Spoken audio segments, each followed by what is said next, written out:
नमस्कार दोस्तों, मेरा नाम चन्ना है और आप सुन रहे हैं रियल हॉरर स्टोरीज। दोस्तों, आज की कहानी शुरू करने से पहले मैं आप सबसे एक छोटी सी बात कहना चाहता हूँ। कल रात मैं अपनी अगली वीडियो की तैयारी कर रहा था।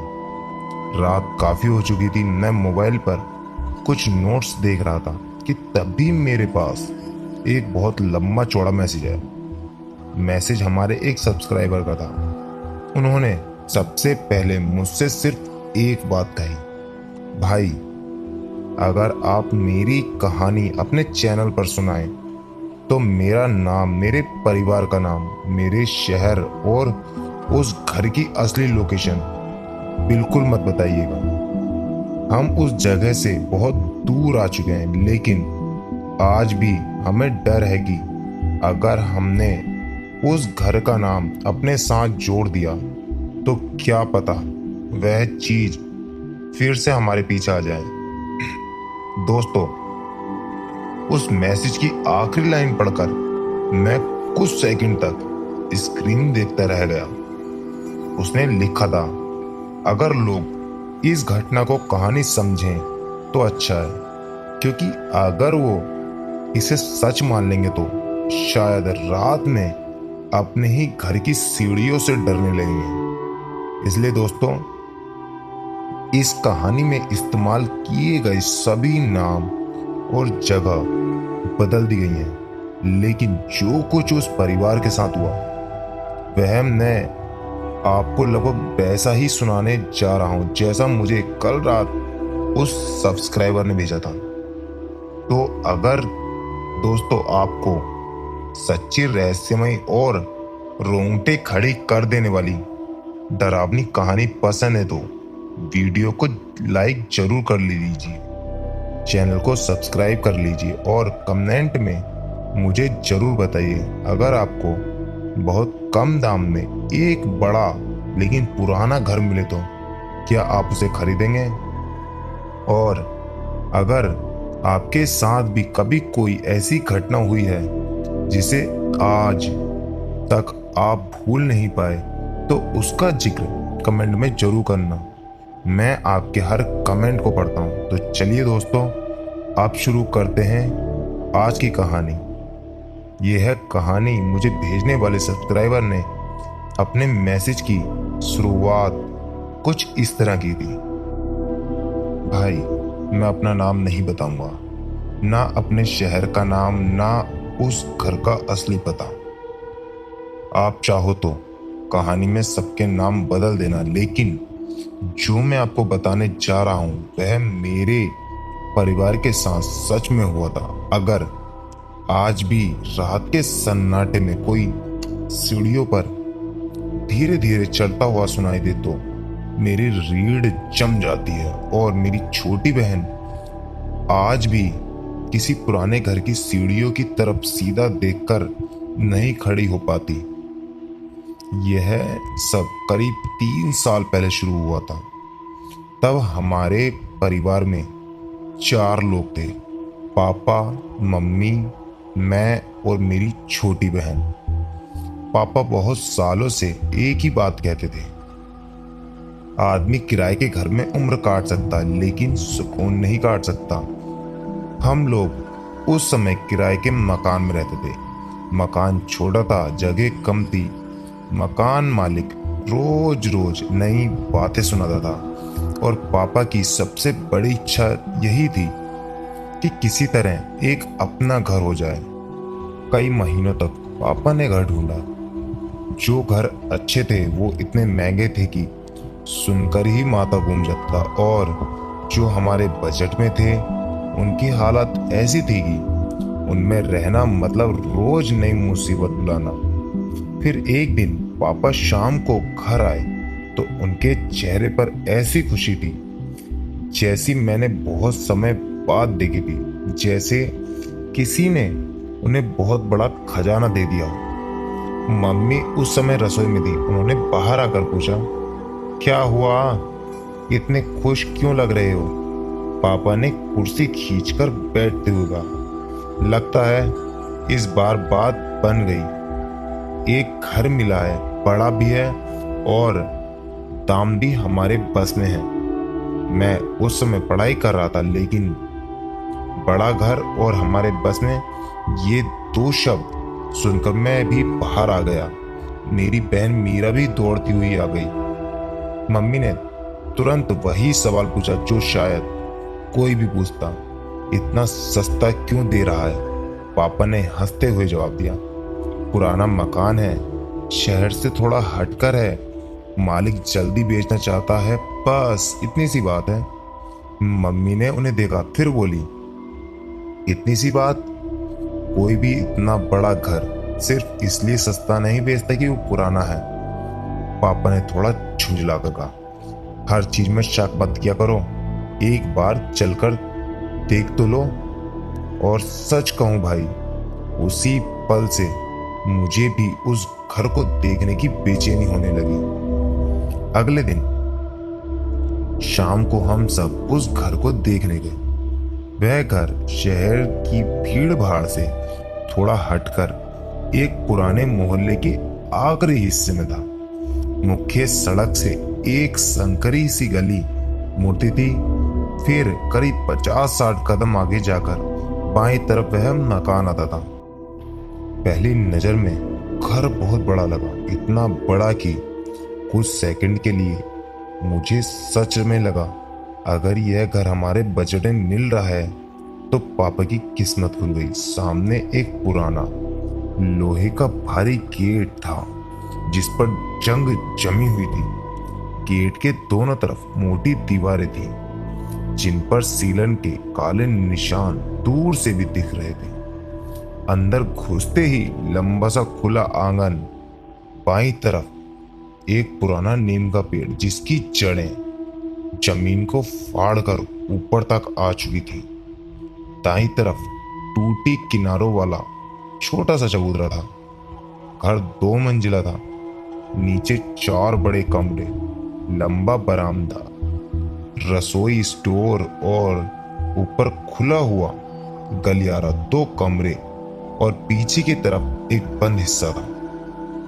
घर बाहर से जितना बड़ा और आकर्षक लग रहा था, अंदर घुसते ही उतना ही चुप लगने लगा। ऐसी चुप्पी जिसमें अपने ही कदमों की आवाज अजनबी लगने लगे। मम्मी ने दहलीज पार करते ही बहुत धीमी आवाज में कहा, घर बड़ा है लेकिन पता नहीं क्यों मुझे अच्छा नहीं लग रहा। पापा ने हंसकर कहा, पुराना घर है इसलिए 2 दिन सफाई होगी, पेंट होगा, सब ठीक लगने लगे। घर दिखाने वाला आदमी जो मालिक का कोई जानकार लग रहा था, हमारे साथ साथ चल रहा था। उसकी उम्र करीब 50 के आसपास होगी। वह बार बार एक ही बात दोहरा रहा था, इतने बड़े घर का इतना कम दाम आपको आसपास कहीं नहीं मिलेगा। उसकी बात सही थी, लेकिन पता नहीं क्यों उस आदमी की मुस्कान मुझे बनावटी लग रही थी, जैसे वह घर दिखा नहीं रहा था, जल्दी जल्दी हमसे पीछा छुड़ाना चाहता था।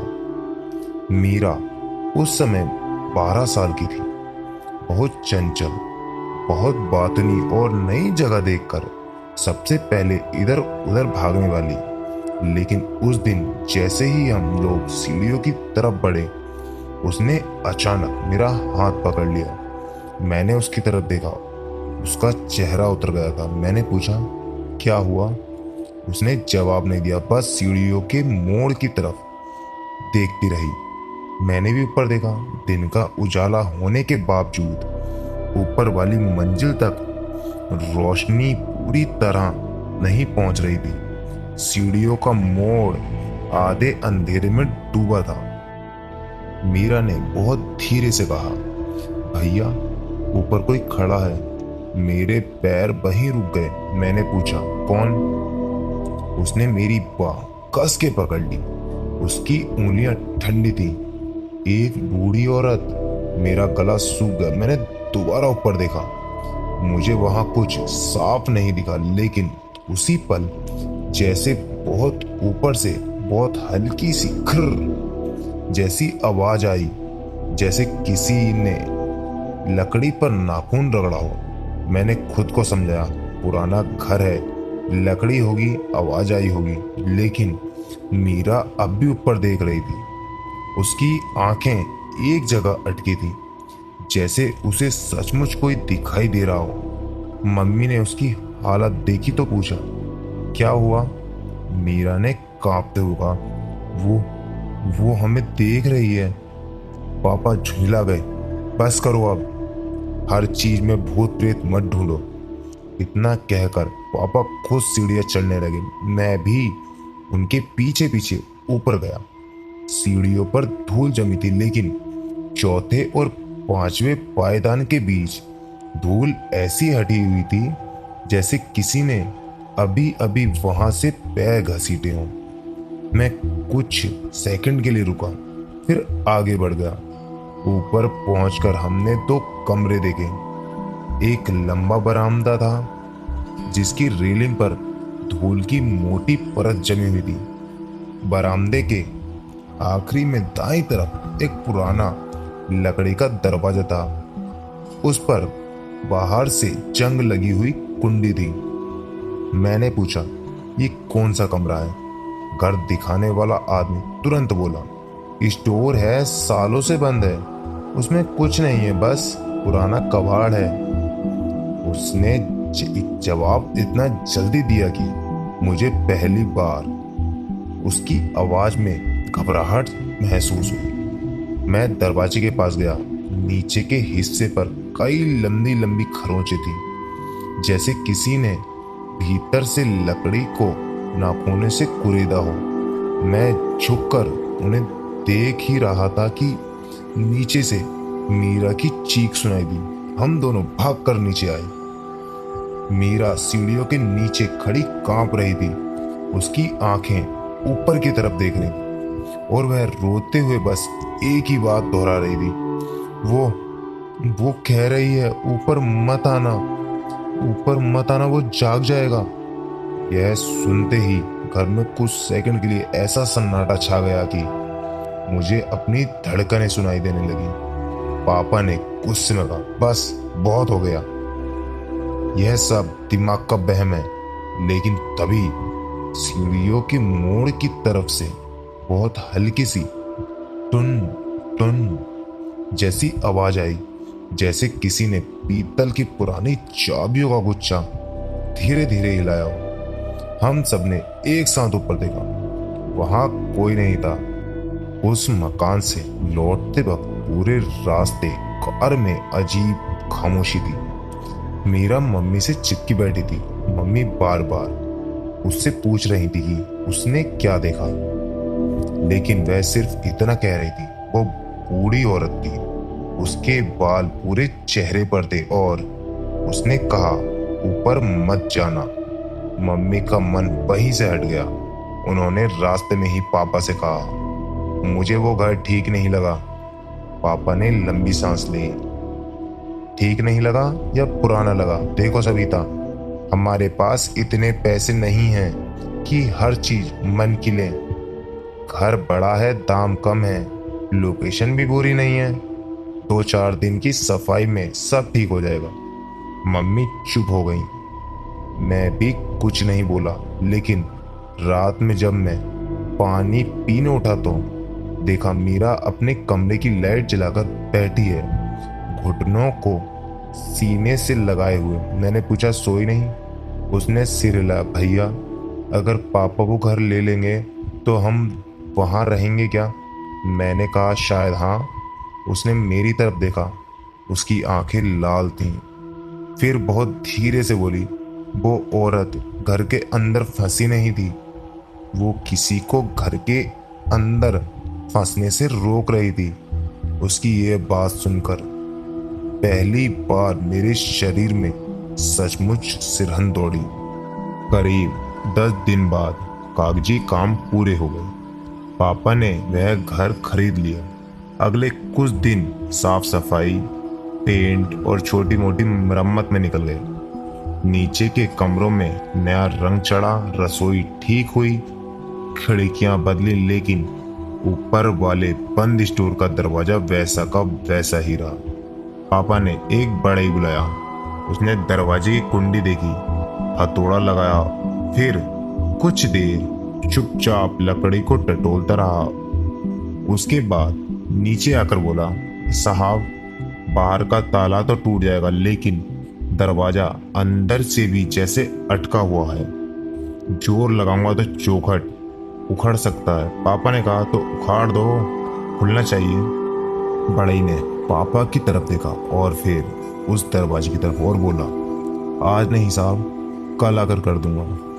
वह चला गया, लेकिन अगले दिन नहीं आया। फोन करने पर बहाना बनाया, फिर कभी लौटा ही नहीं। पापा ने आखिर में झुंझलाकर कहा, रहने दो, बाद में देखेंगे। और सच कहूं भाई, यही वो गलती थी जिसकी कीमत हमें बुरी तरह चुकानी पड़ी। शिफ्टिंग वाले दिन हम सब बुरी तरह थक गए थे। सामान जगह जगह बिखरा पड़ा था। मम्मी आधी रसोई समेट कर ही सो गई थी। पापा भी जल्दी लेट गए। मैं नीचे वाले कमरे में सोया और मीरा ने जिद करके अपना कमरा नीचे ही रखा।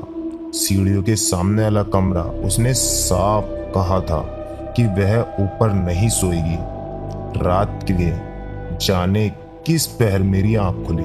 मुझे लगा जैसे किसी ने बहुत धीरे से मेरा नाम लिया हो।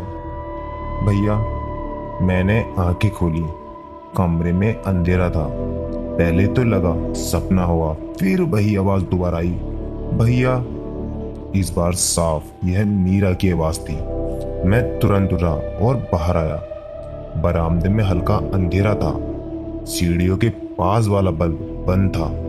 मीरा अपने कमरे के दरवाजे पर खड़ी थी। उसके चेहरे का रंग उड़ा हुआ था। मैं उसके पास गया। क्या हुआ? उसने कांपते हुए ऊपर की तरफ देखा। मैंने भी देखा। सीढ़ियों के मोड़ पर जहां दिन में सिर्फ अंधेरा लगता था, वहां इस बार मुझे भी कुछ दिखा। पहले धुंधली सी आकृति, फिर जैसे जैसे आंखें अंधेरे की आदत डालती गई, वह आकृति साफ होने लगी। एक बूढ़ी औरत, बहुत दुबली, झुकी हुई, गंदी सी साड़ी पहने, उसके बाल आधे चेहरे पर लटके थे। एक हाथ में कुछ चमक रहा था जैसे पीतल की चाबियों का गुच्छा हो। और सबसे डरावनी बात, वह सीढ़ियों पर खड़ी नहीं थी। वह सीढ़ियों से 2 पायदान ऊपर हवा में ठहरी हुई थी। मेरे पैरों से जैसे जान निकल गई। मीरा का हाथ मेरी बाह में धंस गया। वह औरत कुछ सेकंड तक हमें देखती रही, फिर उसने बहुत धीरे से अपना सिर दाईं तरफ घुमाया, जैसे हमारे पीछे किसी और की आहट सुन ली हो। और फिर पहली बार मैंने उसकी आवाज सुनी। वह आवाज बहुत बूढ़ी थी और सूखी, जैसे किसी ने बहुत समय से बोलना छोड़ दिया हो। उसने कहा, देर हो गई। अब इसे पता चल गया कि घर में लोग आ गए हैं। मीरा चीख पड़ी। मैंने उसका हाथ पकड़कर पीछे खींचा। उसी पल ऊपर से धड़ाम की इतनी तेज आवाज आई कि पूरा घर कांप उठा, जैसे ऊपर किसी ने बहुत भारी चीज फेंकी हो। पापा और मम्मी अपने कमरे से भागकर बाहर आए। लाइट जलाई गई।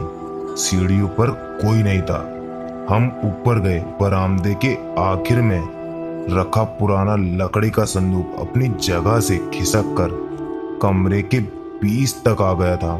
और सबसे डरावनी बात, ऊपर वाले बंद स्टोर के दरवाजे के नीचे से ताजी गीली मिट्टी बाहर निकली हुई थी, जैसे उस बंद कमरे के अंदर अभी अभी किसी ने जमीन खोदी हो। अगली सुबह पहली बार पापा भी चुप हो गए। सुबह होते ही पापा ऊपर गए। उन्होंने स्टोर के दरवाजे के नीचे झुककर देखा। मिट्टी सचमुच ताजी थी, गीली, काली और उसमें अजीब सी सड़ी हुई गंध थी, जैसे वह घर की मिट्टी नहीं, किसी बहुत पुराने बंद पड़े गड्ढे की मिट्टी हो। मम्मी ने कहा, अब तो मान लो कुछ गड़बड़ है। पापा ने तुरंत जवाब नहीं दिया। वह दरवाजे को घूरते रहे, फिर बोले, शायद चूहे होंगे या अंदर फर्श टूटा होगा। लेकिन उनकी आवाज में वही भरोसा नहीं था जो पहले हुआ करता था। मीरा उस सुबह से बिल्कुल चुप हो गई थी। वह बार बार सीढ़ियों की तरफ देखती और फिर नजर झुका लेती। दोपहर में जब मैं पानी लेने रसोई में गया तो देखा वह मम्मी के पास बैठी अपनी कॉपी पर कुछ बना रही है। मैंने कॉपी उठाई और मेरे हाथ ठंडे पड़ गए। उसने उसी बूढ़ी औरत की तस्वीर बनाई थी। लंबे बिखरे बाल, झुका हुआ चेहरा, हाथ में चाबियों का गुच्छा। लेकिन इस बार तस्वीर में वह औरत अकेली नहीं थी। उसके पीछे पूरी तरह काले रंग से बना हुआ एक लंबा आदमी खड़ा था। इतना लंबा कि उसका सिर दरवाजे की चौखट से भी ऊपर निकल रहा था। उसका चेहरा नहीं बना था, सिर्फ दो सफेद गोल आंखें थी। मैंने पूछा, ये कौन है? मीरा ने बिना मेरी तरफ देखे कहा, ये वही है जिसके बारे में वो बूढ़ी औरत कह रही थी। ऊपर मत आना, वो जाग जाएगा। मीरा की बनाई हुई वह तस्वीर मेरे हाथ में थी और मैं कुछ सेकंड तक उसे बस देखता रह गया। कागज पर बनी बूढ़ी औरत की शक्ल वैसी ही थी जैसी हमने रात में सीढ़ियों पर देखी थी। झुकी हुई, बिखरे बाल, हाथ में चाबियों का गुच्छा। लेकिन उसके पीछे वो काली लंबी परछाई बनी थी।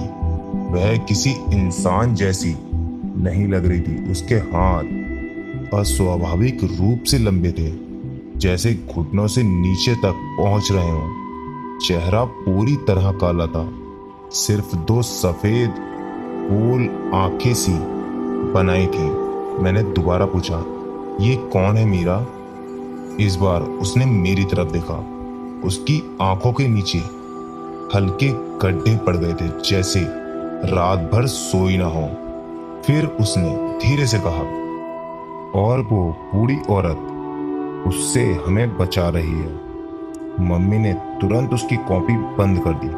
बस करो मीरा, ऐसी बातें मत किया करो। लेकिन मम्मी की आवाज में डांट कम डर ज्यादा था। मैंने उस समय बात आगे नहीं बढ़ाई, पर सच यह था कि अब तक घर की पहली रात में जो कुछ हुआ था उसने मेरे अंदर भी एक गांठ बांधी थी। ऊपर वाले बंद स्टोर के दरवाजे के नीचे से निकली गीली मिट्टी, रात को दिखी बूढ़ी औरत और मीरा की वह बात, वो घर के अंदर फंसी नहीं थी, वो किसी को घर के अंदर फंसने से रोक रही थी। ये सब बातें अब मेरे दिमाग में ऐसे घूम रही थी जैसे कोई एक ही दरवाजे को बार बार भीतर से धक्का मार रहा हो। उस दिन पापा पूरे दिन खुद को सामान्य दिखाने की कोशिश करते रहे। उन्होंने कहा कि रात में जो कुछ हुआ उसका कोई ना कोई कारण जरूर होगा। संदूक शायद पहले से ढलान पर रखा होगा या फर्श थोड़ा टेढ़ा होगा, इसलिए खिसक गया होगा। दरवाजे के नीचे मिट्टी आना भी कोई बड़ी बात नहीं है। अंदर कहीं चूहों ने बिल बना रखा होगा। पापा हर चीज का जवाब दे रहे थे, लेकिन मुझे लग रहा था कि वे हमें नहीं खुद को समझा रहे हैं। दोपहर बाद उन्होंने ऊपर जाकर स्टोर का दरवाजा फिर से खोलने की कोशिश की। पहले हथौड़े से कुंडी पर चोट की, फिर लोहे की रोड लगाई। मैं भी उनके साथ था। दरवाजा हिला तक नहीं। ऐसा लग रहा था जैसे वह सिर्फ जाम नहीं था, भीतर से किसी ने उसे पकड़ रखा हो। पापा ने पूरी ताकत लगाई लकड़ी चरमराई, चौखट कांपी, लेकिन दरवाजा नहीं खुला। तभी मुझे ऐसा लगा जैसे दरवाजे की दूसरी तरफ से बहुत हल्की सी घसीटने की आवाज आई हो। मैं ठिठक गया। पापा, सुना आपने? पापा ने पसीना पोंछते हुए कहा। क्या? मैंने कान दरवाजे के करीब किए।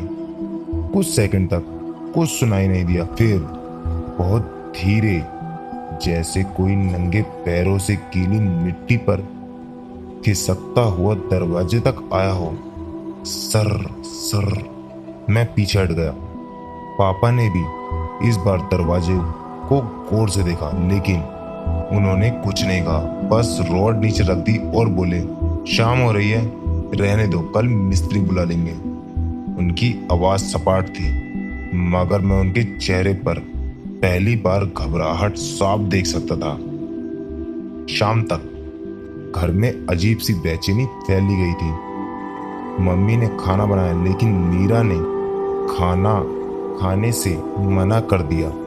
बस एक ही बात कह रही थी, रात होने से पहले यहाँ से चलो, अभी चलो। पापा चिल्ला गए। कहाँ जाएं? अभी अभी तो शिफ्ट हुए हैं। मीरा रोने लगी।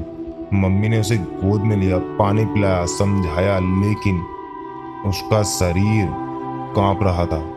उसने मम्मी का हाथ कसकर पकड़ा हुआ था और बार बार मुख्य दरवाजे की तरफ देख रही थी, जैसे कोई बाहर नहीं, घर के अंदर घुस आने वाला हो। रात को खाना जैसे तैसे खत्म हुआ। पापा ने इस बार सीढ़ियों के पास वाला बल्ब जलता छोड़ दिया। बरामदे में भी एक और बल्ब ऑन रखा। ऊपर जाने वाली सीढ़ियों के नीचे उन्होंने अपनी लोहे की रॉड रख दी। मम्मी ने कहा, आज मीरा मेरे साथ सोएगी, लेकिन मीरा ने सिर हिलाकर मना कर दिया। नहीं, मैं भैया के कमरे में सोऊंगी। उसकी आवाज इतनी डरी हुई थी कि मैंने बिना कुछ कहे अपना बिस्तर जमीन पर डाल दिया और उसे अपने कमरे में सुला लिया। उस रात मैं भी सोना नहीं चाहता था। मुझे समय आज तक याद है, 1:17, क्योंकि मेरे फोन की स्क्रीन उसी वक्त जली थी। मैं आधी नींद में था जब मीरा ने अचानक मेरा हाथ इतनी जोर से पकड़ा कि मेरी आंख खुल गई। कमरे में हल्का अंधेरा था। बाहर बरामदे का बल्ब जल रहा था, जिसकी रोशनी दरवाजे के नीचे से अंदर आ रही थी। मीरा बैठी हुई थी, उसका चेहरा दरवाजे की तरफ था। मैंने फुसफुसाकर पूछा, क्या हुआ? उसने जवाब नहीं दिया, बस कांपते हुए अपनी उंगली दरवाजे की तरफ उठा दी। मैंने ध्यान से सुना। पहले कुछ नहीं, फिर ठक, जैसे कोई बहुत धीरे से बरामदे की दीवार पर उंगली मार रहा हो। फिर 2 सेकंड का सन्नाटा।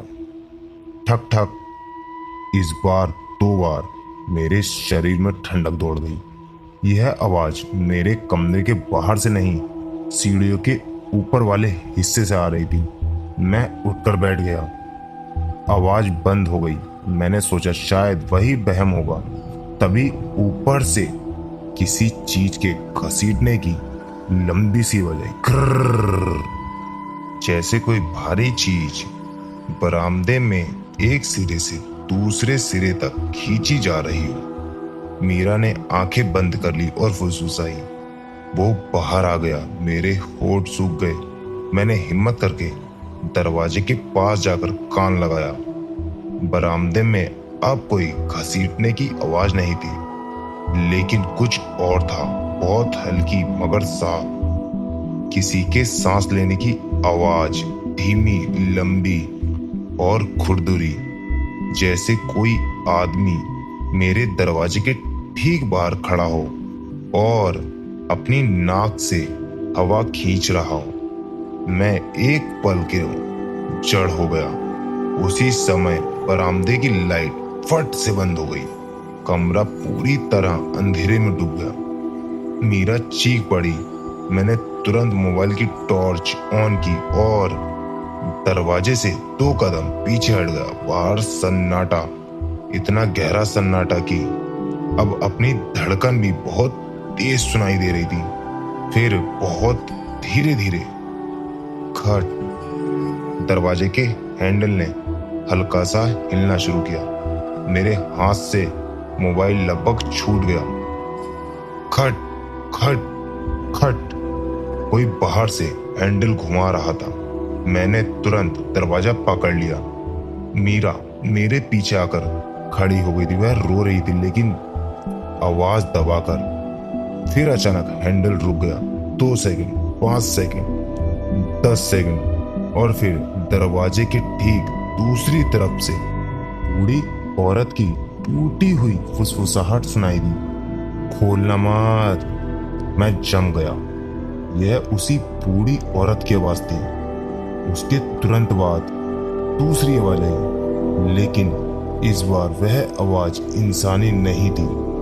वह बहुत भारी थी, गले के बहुत अंदर से निकलती हुई, जैसे किसी सूखे कुएं में पत्थर रगड़कर बोला गया हो, दरवाजा खोलो। मीरा की चीख निकल गई। मैंने पूरी ताकत से दरवाजा पकड़े रखा। अगले ही पल दरवाजे पर इतनी जोर से चोट पड़ी कि पूरा पल्ला हिल गया। धड़ाम, फिर दूसरी चोट, धड़ाम। मुझे लगा तीसरी बार में दरवाजा टूट जाएगा। मैं पूरी ताकत से उसे पकड़े खड़ा था। मीरा रोते रोते भगवान का नाम ले रही थी और तभी बाहर से चाबियों की आवाज आई, छन छन। फिर एकदम से सब शांत हो गया। ना दरवाजे पे चोट, ना सांस की आवाज, ना फुसफुसाहट, बस सन्नाटा। करीब 1 मिनट तक दरवाजा पकड़े रखा। फिर धीरे धीरे बाहर से पापा की आवाज आई, रोशन दरवाजा खोल। मैंने कांपते हाथों से कुंडी खोली। बाहर पापा और मम्मी खड़े थे। पापा के हाथ में लोहे की रॉड थी। मम्मी का चेहरा सफेद पड़ा हुआ था। क्या हुआ? पापा ने पूछा। मैंने जल्दी जल्दी सब बता दिया। पापा ने तुरंत ऊपर टॉर्च मारी। हम चारों सीढ़ियों की तरफ देखने लगे।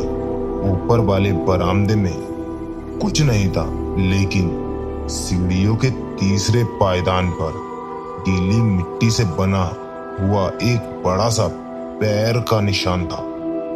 वह इंसानी पैर जैसा था, मगर बहुत लंबा। इतना लंबा कि किसी आदमी का पैर हो ही नहीं सकता था। और उसके बगल में ठीक सीढ़ी की दीवार पर 4 गहरी लकीरें बनी थी, जैसे किसी ने दीवार में नाखून गड़ा दिए हों। सुबह पापा किसी काम से बाहर गए। मैं भी उनके साथ निकल आया। शायद हम दोनों ही उस घर से कुछ देर के लिए बाहर रहना चाहते थे। गली के मोड़ पर एक छोटी सी दुकान किराने की थी। पापा वहां सिगरेट लेने रुक गए। मैं पानी की बोतल लेने लगा। तभी दुकान चलाने वाले बूढ़े आदमी ने पापा से पूछा, नए आए हो क्या उस बड़े मकान में? पापा ने सिर हिलाया। बूढ़े ने कुछ सेकंड तक हमें देखा, फिर बोला, रहने के लिए आए हो या बेचने के लिए? पापा ने थोड़ा हैरान होकर कहा, रहने के लिए। बूढ़े आदमी के चेहरे पर अजीब सा भाव आया। वह कुछ पल चुप रहा, फिर धीरे से बोला, वो घर ज्यादा दिन किसी को रखता नहीं। पापा ने झुंझलाकर पूछा, मतलब? बूढ़े ने इधर उधर देखा, जैसे कोई सुन न ले। फिर हमें थोड़ा पास बुलाकर कहा, उस घर के मालिक कई बार बदले हैं। कोई 6 महीने रहा, कोई साल भर, कोई उससे भी कम। हर बार एक ही बात हुई। पहले घर में ऊपर वाली मंजिल से आवाजें आती थी, फिर घर का कोई एक आदमी बीमार पड़ता था और उसके बाद या तो लोग घर छोड़कर भाग जाते थे या वो रुक गया। पापा ने पूछा, या क्या? बूढ़े ने बहुत धीमी आवाज में कहा, या तो घर से किसी की अर्थी निकलती है। मेरे हाथ की बोतल लगभग छूट गई थी। पापा का चेहरा सख्त हो गया। देखिए, ऐसी बातें फैलाना ठीक नहीं। बूढ़ा मुस्कुराया नहीं, बस बोला, फैलाता नहीं बेटा, देखता आया हूँ। मैं तब भी यही था जब उस घर की असली मालकिन जिंदा थी। पापा ने पूछा, कौन?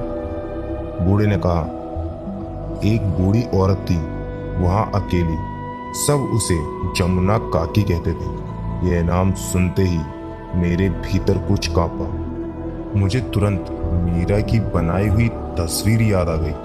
पापा ने पूछा, उसके बाद? बूढ़े ने दुकान के काउंटर पर कोनी टिकाई और बहुत धीरे धीरे बताने लगा जमुना काकी के बारे में। उसके मुताबिक बहुत साल पहले वह घर जमुना काकी और उसके पति का था। उनके कोई बच्चे नहीं थे। पति जल्दी मर गया और उसके बाद वह औरत उसी घर में अकेली रहने लगी। लोग कहते थे कि वह थोड़ा तांत्रिक स्वभाव की थी। रात रात भर घर में दीपक जलते रहते थे। ऊपर वाले कमरे से मंत्रों जैसी आवाजें आती थीं और कई बार आधी रात को कोई काला सा आदमी उस घर में आता जाता दिखता था। मोहल्ले वालों ने पहले ध्यान नहीं दिया। फिर एक दिन अचानक खबर फैली कि जमुना काकी कई दिनों से दिखाई नहीं दी। लोगों ने घर का दरवाजा खटखटाया, कोई जवाब नहीं मिला। पुलिस आई, घर खुलवाया। नीचे सब कुछ सामान्य था। ऊपर जाकर देखा तो बरामदे की आखिर वाला वही कमरा बाहर से बंद था। दरवाजा तोड़ा गया, लेकिन अंदर क्या मिला, यह बात किसी ने साफ साफ कभी नहीं बताई। बस इतना कहा गया कि कमरे के फर्श के बीचों बीच मिट्टी उखड़ी हुई थी। दीवारों पर काले धुएं जैसे निशान थे और जमुना काकी कहीं नहीं मिली। ना लाश, ना खून, ना कोई सुराग। बस कमरे के कोने में उसकी चाबियों का गुच्छा पड़ा मिला था। उसके बाद से लोगों ने कहना शुरू कर दिया कि जमुना काकी मरी नहीं, उस घर में अटक गई है।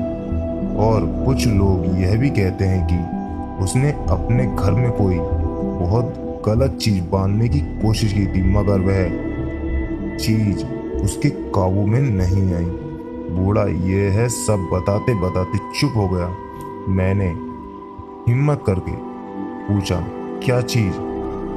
उसने मेरी आंखों में देखा, फिर बहुत धीरे से कहा, ऐसी चीज जो घर में नहीं रहती, घर को अपना शरीर बना लेती है। पापा ने बात मानने से इनकार कर दिया, लेकिन डर अब घर में खुलकर चलने लगा था। हम घर लौटे तो पापा पूरे रास्ते यही कहते रहे कि मोहल्ले में ऐसी अफवाहें उड़ती रहती हैं। कोई बूढ़ी औरत रही होगी, मर गई होगी, लोगों ने कहानी बना दी, ऊपर वाले कमरे में कुछ ना कुछ निकलेगा। पुराना सामान, शायद कोई जानवर, या शायद टूटे फर्श की वजह से मिट्टी। लेकिन घर पहुंचते ही जो हुआ उसने उनकी यह बात भी कमजोर कर दी। मम्मी आंगन में खड़ी थी, उनका चेहरा पीला पड़ा हुआ था।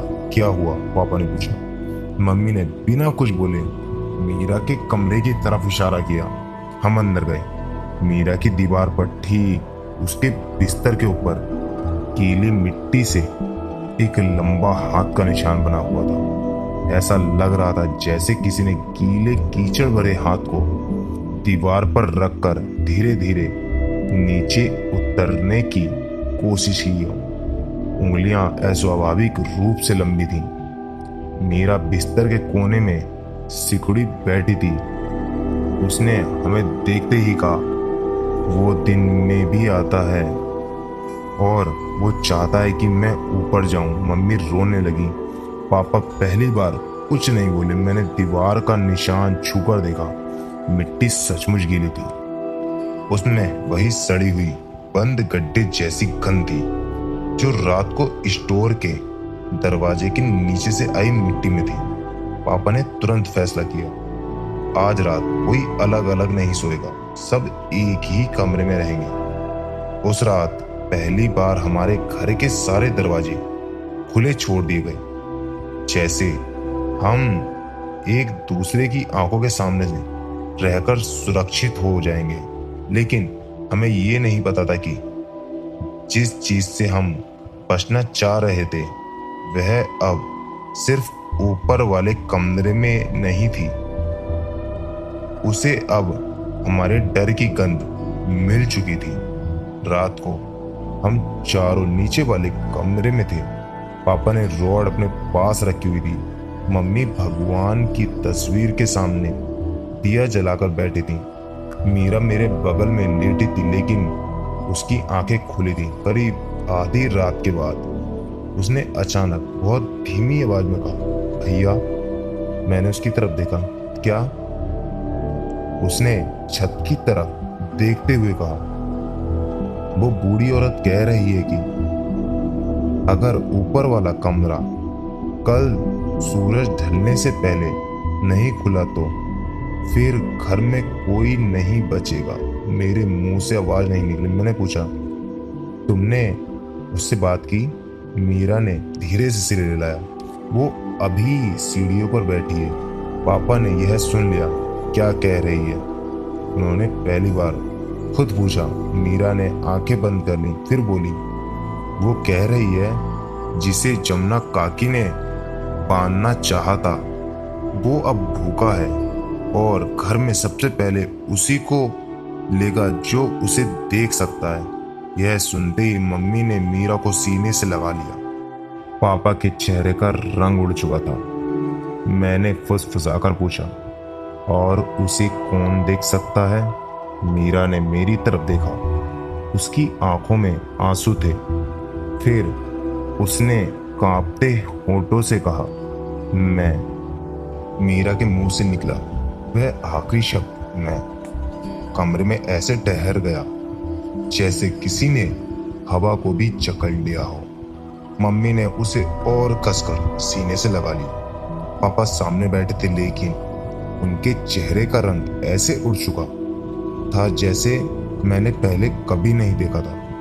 उनके हाथ में लोहे की रॉड थी मगर अब वह रॉड किसी हथियार जैसी नहीं लग रही थी, बस एक बेबस आदमी की आखिरी उम्मीद जैसी लग रही थी। मैंने धीरे से मीरा से पूछा, वो बूढ़ी औरत अभी भी दिख रही है? मीरा ने सिर हिलाया। हाँ, सीढ़ियों पर बैठी है। कमरे में बैठे हम चारों की नजरें एक साथ दरवाजे की तरफ उड़ गईं।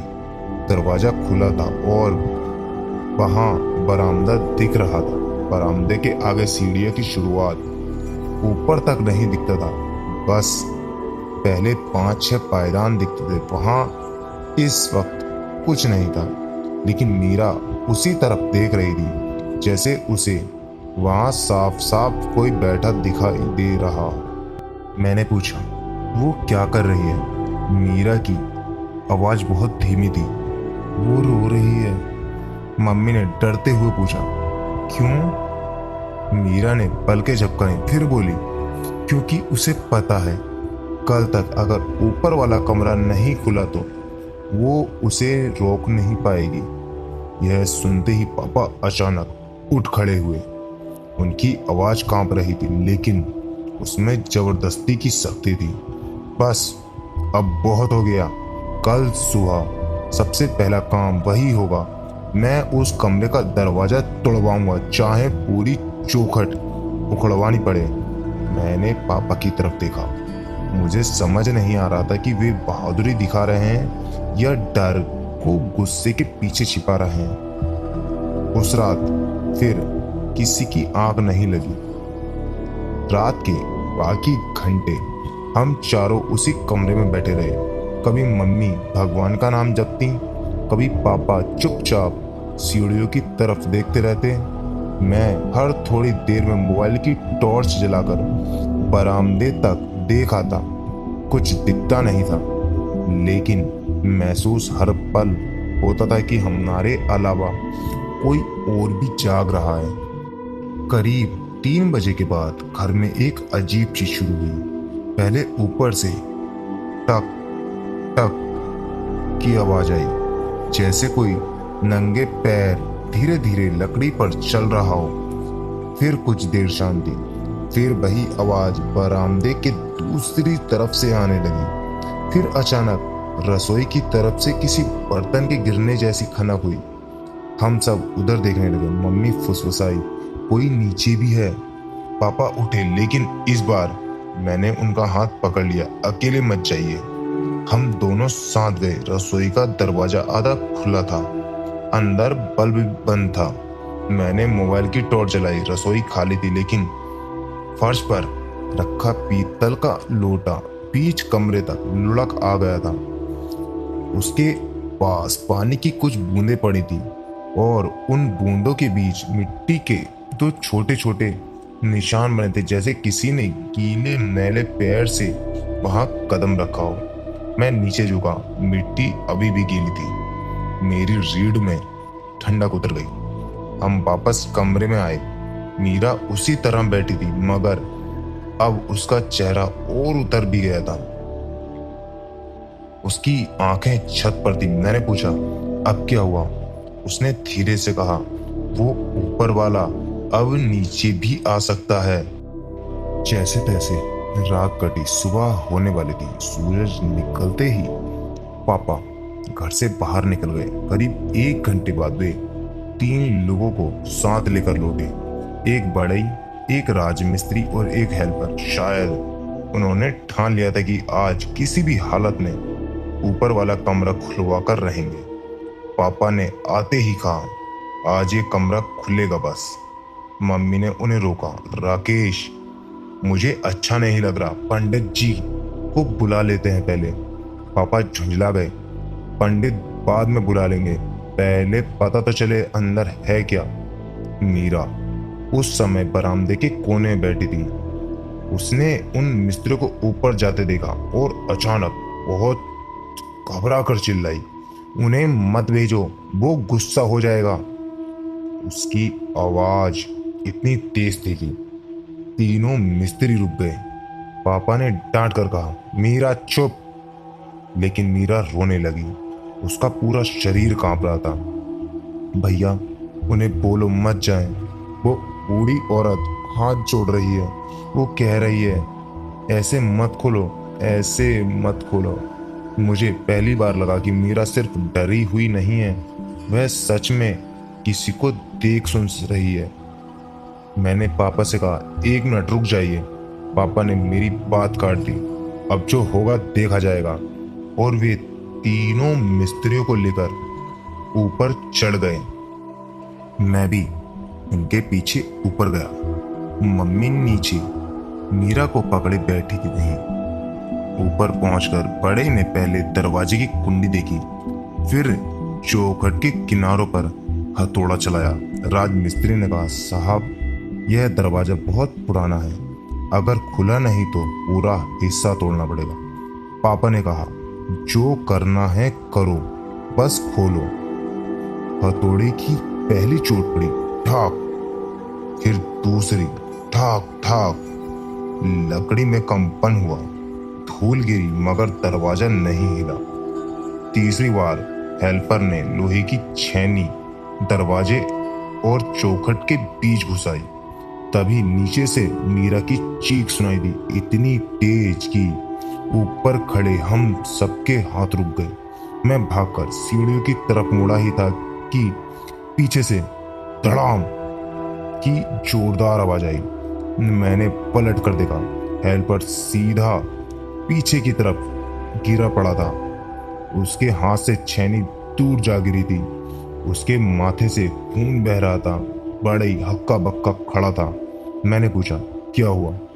वह घबराई हुई आवाज में बोला, मैंने कुछ नहीं किया साहब, ये खुद पीछे उछल गया। हेल्पर होश में था, लेकिन उसका चेहरा सफेद पड़ चुका था। वह उठते ही चीखने लगा, मैं नहीं करूंगा, कुछ हो, मैं नहीं करूंगा। पापा ने उसका कंधा पकड़ा। क्या हुआ? उसने कांपते हुए दरवाजे की तरफ उंगली उठाई। अंदर से किसी ने मेरा हाथ पकड़ लिया था। यह सुनते ही मेरे पैरों के नीचे जैसे जमीन खिसक गई। पापा ने गुस्से में कहा, होश में रहो। लेकिन उस आदमी की हालत देखकर साफ था कि वह नाटक नहीं कर रहा। उसका दाहिना हाथ सच में लाल पड़ा हुआ था और कलाई पर 4 पतली लंबी लकीरें बनी थी, जैसे किसी ने नाखून गड़ा दिए हों। हेल्पर नीचे भाग गया। राजमिस्त्री और बड़ई ने एक दूसरे की तरफ देखा। राजमिस्त्री बोला, साहब हम काम कर देंगे, पर पहले कुछ पूजा वूजा करा लीजिए। पापा ने जेब से पैसे निकालकर उनके हाथ में थमा दिए। डबल दूंगा, बस खोल दो। दोनों कुछ देर चुप रहे, फिर शायद पैसों की लालच या पापा की जिद की वजह से मान गए। करीब 45 मिनट तक हथौड़े, छेनी और लोहे की रॉड चलती रही। हर चोट के साथ घर के भीतर अजीब सी गूंज उठती थी। ऐसा लगता था जैसे आवाज सिर्फ लकड़ी में नहीं, पूरे मकान के भीतर फैल रही हो। फिर अचानक चौखट के दाएं कोने से चर्र की आवाज आई। लकड़ी फटी। राजमिस्त्री ने पूरी ताकत से रॉड अंदर घुसाई और जोर लगाया। अगले ही पल कुंडी उखड़ गई और दरवाजा लगभग आधा फुट भीतर की तरफ खुल गया। उसी क्षण एक ऐसी बदबू बाहर आई कि हम सब एक साथ पीछे हट गए। वह बदबू सिर्फ सीलन या सड़न की नहीं थी, उसमें मिट्टी थी, गीले कपड़ों की बासी गंध, किसी पुराने बंद कुएं की सड़न और कुछ ऐसा भी था जिसे मैं शब्दों में नहीं बता सकता। जैसे बहुत लंबे समय से बंद किसी जगह की मौत की गंध जमा हो। राजमिस्त्री ने मुंह ढक लिया। हे भगवान! पापा ने टॉर्च मुझसे लेकर दरवाजे की दरार में रोशनी डाली। पहले कुछ नहीं दिखा, बस धूल और अंधेरा। फिर धीरे धीरे जब रोशनी कमरे में गई, मेरा दिल धड़कना भूल गया। कमरा बाहर से जितना छोटा लगता था, अंदर उससे बड़ा था, लेकिन वह किसी स्टोर जैसा नहीं लग रहा था। कमरे के बीचों बीच फर्श का एक गोल हिस्सा बाकी फर्श से अलग था, जैसे वहां कभी जमीन खोदकर दोबारा भरी गई हो। मिट्टी का रंग बाकी हिस्से से अलग था और वही गीली मिट्टी दरवाजे तक खिंची चली आई थी। दीवारों पर काले धुएं के निशान थे। कुछ जगह लाल रंग के टेढ़े मेढ़े चिन्ह बने हुए थे। मैं समझ नहीं पाया कि वे मंत्र थे, आकृतियां थीं या किसी पागल आदमी की उंगलियों से बनाए गए निशान। कमरे के बाएं कोने में एक टूटी लकड़ी की चौकी थी। उसके ऊपर सूखे नींबू, राख, कुछ पुराने काले धागे और एक पीतल की थाली पड़ी थी। और ठीक सामने वाली दीवार पर मिट्टी और सिंदूर से बनी हुई एक बहुत बड़ी आकृति थी। वह किसी देवी देवता की नहीं लग रही थी।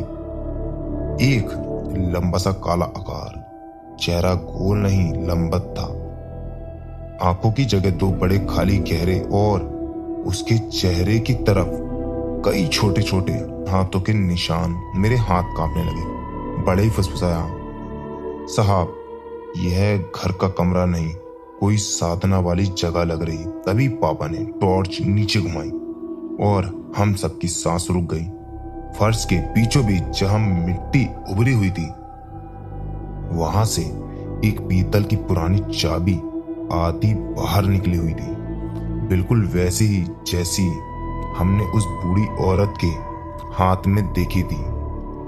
हम अभी कमरे को देख ही रहे थे कि पीछे से भागते कदमों की आवाज आई। मैंने मुड़कर देखा। मीरा सीढ़ियां चढ़कर ऊपर आ रही थी। मम्मी उसके पीछे पीछे थी, लेकिन मीरा जैसे किसी के कहने पर सीधे उसी कमरे की तरफ खिंची चली आ रही थी। मैंने चिल्लाकर कहा, मीरा रुक, लेकिन उसने मेरी तरफ देखा तक नहीं। वह दरवाजे के पास पहुंची। एक पल के लिए कमरे के अंदर झांका और फिर उसके चेहरे का रंग एकदम बदल गया। ऐसा लगा जैसे उसे कुछ पहचान में आ गया हो। मीरा ने बहुत धीरे से कहा, यही जगह है, यहीं उसने उसे बांधा था। मम्मी ने उसका हाथ पकड़ना चाहा मगर उसने झटके से छुड़ा लिया। फिर वह सीधे कमरे के बीचों बीच उस उभरी मिट्टी के पास जाकर घुटनों के बल बैठ गई। पापा गरजे, मीरा बाहर आओ।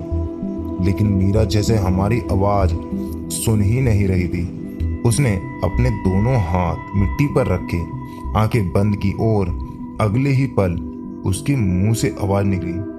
वह मीरा की आवाज नहीं थी, वह आवाज बूढ़ी की थी, भारी थी और टूटी हुई थी। वो बोली, मैंने इसे रोका था, मैंने इसे यहीं रोका था, लेकिन इसने मेरा ही घर खा लिया। मम्मी चीख पड़ी। मेरे हाथ पैर सुन्न हो गए। पापा कमरे में घुसे और मीरा को उठाने दौड़े, लेकिन जैसे ही उन्होंने उसका हाथ पकड़ा, मीरा ने एक झटके से सिर ऊपर उठाया। उसकी आंखें पूरी सफेद नहीं हुई थी, लेकिन पुतलियां ऊपर चढ़ी हुई थी। चेहरे पर वही झुकी हुई बूढ़ी औरत जैसी शक्ति आ गई थी। उसने पापा की तरफ देखा और कहा, तूने देर कर दी। पापा पीछे हट गए। मैंने पहली बार अपने पिता को सचमुच डरते देखा था। मीरा की आवाज अब बूढ़ी औरत जैसी हो चुकी थी। वह मिट्टी पर हाथ फेरते हुए बड़बड़ाने लगी, मैंने इसे बुलाया नहीं था, मैंने इसे बांधने आई थी। वो आदमी झूठ था, उसने कहा था यह मेरे लिए काम करेगा, घर बच गया, अकेलापन खत्म हो जाएगा।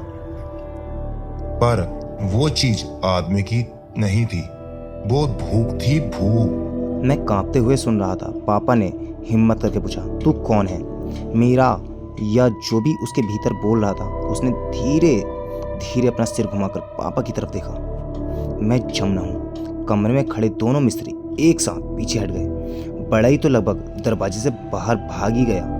मीरा की आवाज फिर गूंजी, ने इसे यहाँ बांधा था, इस मिट्टी के नीचे, लेकिन यह मरती देर नहीं चाहता, यह जीते हुए घर को चाहता है, जिस घर में डर हो, जहाँ कोई उसे देख सके। और इस बार इसे आंखें मिल गई हैं। यह कहते हुए उसने अपनी उंगली सीधे अपने सीने पर रखी। इस बच्ची की मम्मी वहीं रो पड़ी। मैंने हिम्मत करके पूछा, तुम हमें बचाना चाहती हो? मीरा ने धीरे से सिर हिलाया, फिर उसकी आंखों से आंसू बहने लगे। बूढ़ी ने फिर कहा, मैंने कोशिश की, सीढ़ियों पर खड़ी रही, इसे नीचे आने से रोका, तुम्हें ऊपर जाने से रोका, लेकिन अब दरवाजा खुल गया है, अब ये पूरा घर माएगा। पापा की आवाज सूख गई। इससे बचने का रास्ता क्या है? कुछ सेकंड तक कमरे में सन्नाटा रहा। फिर मीरा ने बहुत धीमे स्वर में कहा, जिसने मुझे ये बांधने को कहा था, उसी की विद्या वाला कोई इसे वापस दबा सकता है। मैंने पूछा, कौन? मीरा ने कांपते होठों से एक नाम लिया, भैरवनाथ। फिर अगले ही पल उसका शरीर पीछे की तरफ झटका खाकर गिर पड़ा। मम्मी चीखते हुए उसकी तरफ दौड़ी। मैं भी झुक गया। उसकी नब्ज चल रही थी मगर वह बेहोश थी। और उसी समय कमरे के अंदर कुछ और हुआ। मीरा जैसे ही गिरी, कमरे के बीचों बीच उभरी मिट्टी में हल्की सी हरकत हुई। पहले लगा भ्रम है, फिर मिट्टी सचमुच धीरे धीरे ऊपर उठने लगी, जैसे नीचे से कोई मुट्ठी बनाकर उसे धक्का दे रहा था। ठक, मिट्टी के नीचे से आवाज आई। फिर दूसरी, ठक ठक, जैसे किसी ने लकड़ी के ताबूत या बंद फर्श के नीचे से उंगलियों के पैरों से दस्तक दी हो। राज मिस्त्री ने चीख मार दी, मैं नहीं रुकूंगा यहाँ। वह और बड़े दोनों नीचे भाग गए। कमरे में अब सिर्फ हम चार थे। मम्मी बेहोश मीरा को पकड़े बैठी थी, पापा जमे हुए खड़े थे। मैं मिट्टी को घूर रहा था और उस मिट्टी के बीच में अब कुछ और दिख रहा था, एक काला नुकीला सा नाखून। अब आधी मिट्टी से बाहर आया और वापस भीतर चला गया। मेरा गला सूख गया। मैंने चिल्लाकर कहा, पापा नीचे चलो। इस बार पापा ने 1 सेकंड भी नहीं लगाया। उन्होंने मीरा को उठाया। हम नीचे भागे और नीचे आते ही ऊपर वाले हिस्से का दरवाजा बाहर से बंद कर दिया। लेकिन क्या फायदा, अब तो जो कुछ भी था वह कमरे तक सीमित नहीं रह गया था। मीरा को नीचे कमरे में लिटाया गया। मम्मी उसके माथे पर पानी की पट्टियां रखती रहीं। करीब 1 घंटे बाद उसे होश आया। वह बहुत कमजोर लग रही थी, जैसे एक रात में कई दिन बीमार रह चुकी हो। मैं उसके पास बैठा था। पापा कमरे में चक्कर काट रहे थे। मीरा ने आंखें खोली। पहले उसने मुझे देखा, फिर धीरे से पूछा, वो लोग चले गए? मैं समझ गया कि उसे ऊपर कमरे की बात याद है। हाँ, लेकिन तुम्हें क्या क्या याद है? उसने बहुत मुश्किल से कहा, सब थोड़ी थोड़ी। वो बूढ़ी औरत जमुना काकी, वो मेरे अंदर आ गई थी। उसने मुझे सब दिखाया। मैंने जल्दी से पूछा, क्या? मीरा की आंखें डर से फैल गईं। उस कमरे में पहले एक आदमी आता था, काला कपड़ा पहनता था। वही जमुना काकी को कुछ मंत्र सिखाता था। उसने कहा था कि अगर वह उसे बांध लेगी तो घर कभी खाली नहीं होगा, धन आएगा, लोग उससे डरेंगे नहीं।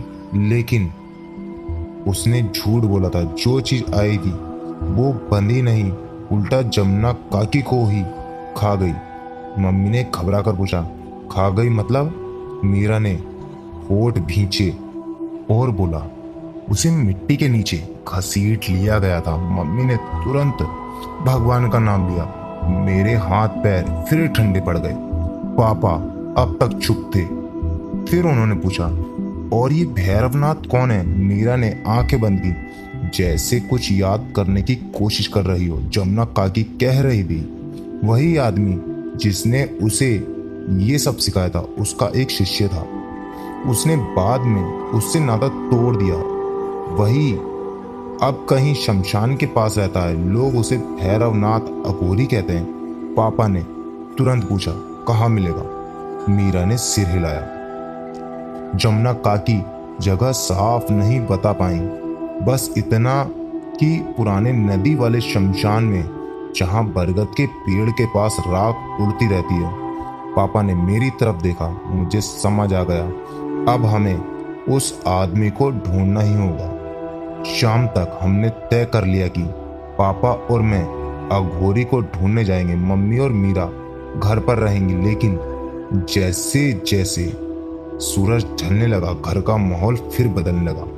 बरामदे की हवा ठंडी हो गई। रसोई में रखा पानी अपने आप हिलने लगा। और सबसे खतरनाक बात, मीरा बार बार एक ही दिशा में देख रही थी, सीढ़ियों की ऊपर की तरफ। मैंने पूछा, क्या देख रही है? उसने धीमे से कहा, वो अब छुप नहीं रहा, वो नीचे उतर रहा है। पापा ने तुरंत कहा, अंश अभी निकलते हैं। उन्होंने बाइक की चाबी उठाई। मैंने पीछे मुड़कर मम्मी और मीरा को देखा। दोनों डरी हुई थी। मैंने कहा, आप लोग दरवाजा बंद रखना, किसी भी हालत में ऊपर मत जाना। मम्मी ने सिर हिलाया। हम मुख्य दरवाजे तक ही थे कि मम्मी पीछे से चीख सुनाई दी। मैं और पापा दौड़ कर लौटे। जो दृश्य हमने देखा उसने मेरे शरीर का खून जमा दिया। मीरा जमीन पर घुटनों के बल बैठी थी। उसका चेहरा ऊपर उठा हुआ था और उसके गले पर बिल्कुल साफ 5 काले उंगलियों के निशान उभर आए थे, जैसे किसी ने अभी अभी उसका गला दबाने की कोशिश की हो। मम्मी रोते हुए बोली, अभी अभी इसके पीछे कोई खड़ा था, मैं कसम खाती हूँ मैंने परछाई देखी। मीरा हाँफ रही थी। उसकी आंखों से आंसू बह रहे थे। वह फुसफुसाई, वो कह रहा है अगर अघोरी लाए तो सबसे पहले माँ मरेगी। यह सुनते ही मम्मी जैसे पत्थर हो गई। पापा का चेहरा एक पल को बुझ गया।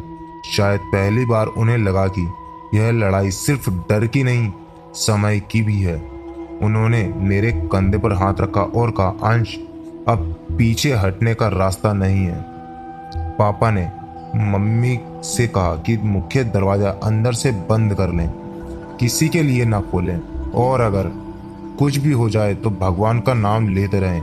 उस समय यह साला कितनी बेबस थी ये हम सब जानते थे, लेकिन हमारे पास और कुछ था भी नहीं। मीरा ने मुझे जाते जाते रोक लिया। उसने मेरा हाथ पकड़ा। उसका हाथ बर्फ जैसा ठंडा था। भैया। हाँ, वह मेरी आंखों में देखते हुए बोली, अगर वो आदमी मिले तो उससे कहना जल्दी चले, क्योंकि आज रात के बाद जमुना काकी मुझे नहीं बचा पाएगी। मेरे अंदर कुछ टूट गया। मैंने उसका सिर सहलाया और कहा, कुछ नहीं होगा। लेकिन सच यह था कि यह कहते हुए भी मुझे खुद अपने शब्दों पर भरोसा नहीं था। मैं और पापा बाइक लेकर निकल पड़े।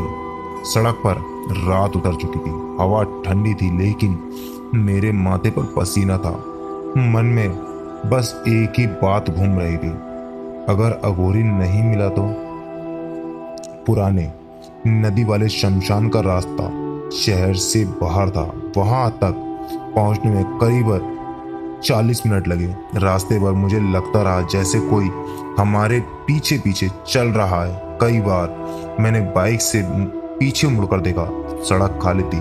शमशान पहुंचते पहुंचते रात पूरी तरह गहरी हो चुकी थी। दूर कहीं लकड़ी जलने की हल्की गंध थी। बरगद का बड़ा सा पेड़ अंधेरे में किसी काले जानवर जैसा खड़ा था। राख हवा में उड़ रही थी, और तभी पेड़ के पीछे एक बुझती चिता के पास मुझे कोई बैठा दिखा। सिर्फ एक धुंधली आकृति। पापा ने बाइक रोकी। हम दोनों कुछ सेकंड तक वहीं खड़े रहे। फिर वह आकृति धीरे धीरे उठी। लंबे जटाजुट, कंधे पर काला कपड़ा, गले में हड्डी और रुद्राक्ष की मालाएं, पूरा शरीर राख से पोता हुआ। उसने बिना हमारी तरफ आए दूर से ही भारी आवाज में कहा, देर कर दी तुम लोगों ने। वो अब मैं नहीं, लड़की के भीतर रास्ता बना चुका है। मेरे मुंह से आवाज नहीं निकली। पापा ने कांपते हुए पूछा, आप भैरवनाथ हैं? वह आदमी अंधेरे से थोड़ा आगे आया। उसकी आंखें अजीब थी, थकी हुई मगर सीधी आर पार देखने वाली। उसने हमें घूरते हुए कहा, नाम जानकर क्या करोगे? पहले ये बताओ, तुम लोग उस घर में तीसरी रात काट आए हो? पापा ने सिर हिलाया। उसने आंखें बंद कर ली, जैसे किसी बहुत बुरी बात की पुष्टि की हो गई हो। फिर उसने कहा, तो फिर घर नहीं, आज रात मैं तुम्हारे साथ एक युद्ध में चलूंगा। रात के लगभग 10:30 बजे थे। मैं और पापा भैरव नाथ के साथ घर पहुंचे। जैसे ही उन्होंने मुख्य दरवाजे के सामने कदम रखा, वे अचानक रुक गए। उन्होंने पूरे घर को कुछ पल तक बिना कुछ बोले देखा। फिर धीमे स्वर में कहा, यह घर शापित नहीं है, यह घर एक अधूरे पाप का गवाह है। दरवाजा खुलते ही मम्मी दौड़कर बाहर आई। जल्दी आइए, मीरा की हालत बहुत खराब है। हम सब अंदर पहुंचे। मीरा कमरे के बीचों बीच बैठी थी। उसकी आंखें बंद थी, लेकिन वह किसी बूढ़ी औरत की आवाज में धीरे धीरे एक ही बात दोहरा रही थी, देर हो गई, देर हो गई। भैरवनाथ उसके सामने घुटनों के बल बैठे। कुछ पल तक उन्होंने सिर्फ उसे देखा, फिर बोले, तुम जमुना हो ना, है ना? मीरा की आंखों से आंसू बहने लगे। उसने सिर हिलाया। मैंने इन्हें बचाने की बहुत कोशिश की, लेकिन अब वह जाग चुका है। अचानक पूरे घर की लाइट एक साथ बुझ गई। ऊपर वाली मंजिल से ऐसा लगा जैसे कोई बहुत भारी चीज घसीटते हुए बरामदे में चल रही हो। घर घर। मम्मी डर के मारे रोने लगी। भैरवनाथ ने शांत स्वर में कहा, कोई भी ऊपर नहीं जाएगा। उसी समय ऊपर वाले कमरे का दरवाजा अपने आप खुलने की तेज आवाज आई। धड़ाम। पूरा घर जैसे कांप उठा। सीढ़ियों के ऊपर घना काला अंधेरा जमा हो गया। उस अंधेरे में दो सफेद चमकती आंखें दिखाई दी। धीरे धीरे एक लंबी अस्वाभाविक आकृति सीढ़ियों से नीचे उतरने लगी। हर कदम के साथ लकड़ी चरमराती थी। मीरा अचानक चीख उठी, यही है, यही है। भैरवनाथ ने परिवार की तरफ देखे बिना कहा, पीछे रहो, चाहे कुछ भी सुनाई दे, मेरे पास कोई नहीं आएगा। पर वह अकेले सीढ़ियों की तरफ बढ़े। पूरा घर एकदम शांत हो गया। कुछ पल बाद ऊपर से ऐसी गर्जना सुनाई दी कि मेरे कान सुन हो गए। हवा का तेज झोंका पूरे घर में घूम गया। खिड़कियां अपने आप खुलने बंद होने लगी। दीवारों से पुरानी मिट्टी झड़ने लगी। मम्मी भगवान का नाम ले रही थी। मैंने पहली बार देखा। ऊपर बरामदे में एक पल के लिए जमुना काकी की धुंधली आकृति दिखाई दी। वह हमारी तरफ नहीं देख रही थी। वह उस काली परछाई के सामने खड़ी थी। उसने एक बार हमारी तरफ देखा और हल्की सी मुस्कुराई, जैसे कह रही हो, अब तुम लोग चले जाओ। अगले ही पल ऊपर से इतनी तेज रोशनी निकली कि हमें अपनी आंखें बंद करनी पड़ी। पूरा घर जोर से हिलने लगा। फिर सब कुछ शांत हो गया। इतना शांत कि अपनी सांसों की आवाज भी साफ सुनाई दे रही थी। जब हमने आंखें खोली तो ऊपर की मंजिल बिल्कुल खाली थी। काली परछाई गायब थी। जमुना काकी भी नहीं थी। भैरवनाथ सीढ़ियों पर बैठे थे। उनका चेहरा थका हुआ था। उन्होंने धीरे से कहा, अब यह घर किसी को नहीं बुलाएगा। मीरा धीरे धीरे सामान्य होने लगी। उसकी आंखों में पहली बार डर नहीं था। उसने कहा, वो दादी कहाँ गई? भैरवनाथ ने आसमान की तरफ देखा। जिसका काम पूरा हो जाता है उसे रुकना नहीं पड़ता। 6 महीने बाद हमने वह घर कभी वापस नहीं गए, ना उसमें रहे। कुछ महीनों बाद किसी ने उसे तुड़वा दिया, उसकी जगह नया मकान बनाया। लेकिन एक अजीब बात आज भी लोग बताते हैं। बरसात की कुछ रातों में उस खाली जमीन के पास से गुजरने वाले लोगों को कभी कभी एक बूढ़ी औरत सफेद साड़ी में खड़ी दिखाई देती है।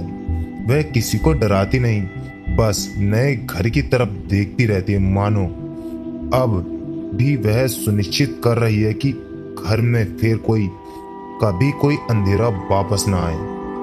दोस्तों, अगर आपने इस कहानी को यहाँ तक सुना है तो दिल से आपका बहुत बहुत धन्यवाद। सच बताऊं, जब कल रात हमारे एक सब्सक्राइबर का यह लंबा मैसेज मेरे पास आया और मैंने इसे पढ़ना शुरू किया तो कई जगह मेरे भी रोंगटे खड़े हो गए। कहानी रिकॉर्ड करते समय कुछ पल ऐसे आए जब मुझे खुद अजीब सा डर महसूस हुआ। इसलिए अगर कहानी सुनाते समय मुझसे कहीं कोई छोटी मोटी गलती हो गई हो तो अपना छोटा भाई समझकर माफ कर दीजिएगा। इस कहानी को तैयार करने में मैंने काफ़ी समय और मेहनत लगाई, क्योंकि मेरी हमेशा यही कोशिश रहती है कि आपको ऐसी डरावनी कहानी सुनाऊं जो सुनने के बाद लंबे समय तक आपके दिमाग में बनी रहे। अगर आपको आज की कहानी सच में पसंद आई हो तो वीडियो को लाइक जरूर करें। कमेंट करके बताइए कि कहानी का सबसे डरावना हिस्सा कौन सा लगा। और अगर आप चैनल पर नए हैं तो रियल हॉरर स्टोरी को सब्सक्राइब करके हमारी इस डरावनी फैमिली का हिस्सा बन जाइए। और दोस्तों, अगर आपके साथ या आपके किसी जानने वाले के साथ कोई सच्ची और रहस्यमय घटना हुई हो तो हमें कमेंट या मैसेज करके जरूर भेजिए। हो सकता है अगली वीडियो आपकी भेजी हुई कहानी पर बने। आज की वीडियो में मैं दिल से धन्यवाद कहना चाहता हूँ हमारे 2 सब्सक्राइबरों को, धीरू जी जो कि उत्तराखंड से हैं और अजय सैनी जी वो भी उत्तराखंड से हैं। उन दोनों का दिल से धन्यवाद। सच कहूँ तो उत्तराखंड से हमें हमेशा इतना प्यार और सपोर्ट मिलता है कि हर नई वीडियो बनाने का हौसला और भी बढ़ जाता है। आप सभी का यह प्यार मेरे लिए बहुत मायने रखता है। आप अपना और अपने परिवार का ख्याल रखिए, क्योंकि कौन सी कहानी सिर्फ कहानी हो और कौन सी किसी की सच्चाई, यह कोई नहीं जानता। मैं हूं चन्ना और आप सुन रहे थे रियल हॉरर स्टोरी। मिलते हैं कल रात एक और सच्ची घटना से प्रेरित, पहले से भी ज्यादा खौफनाक कहानी के साथ। धन्यवाद।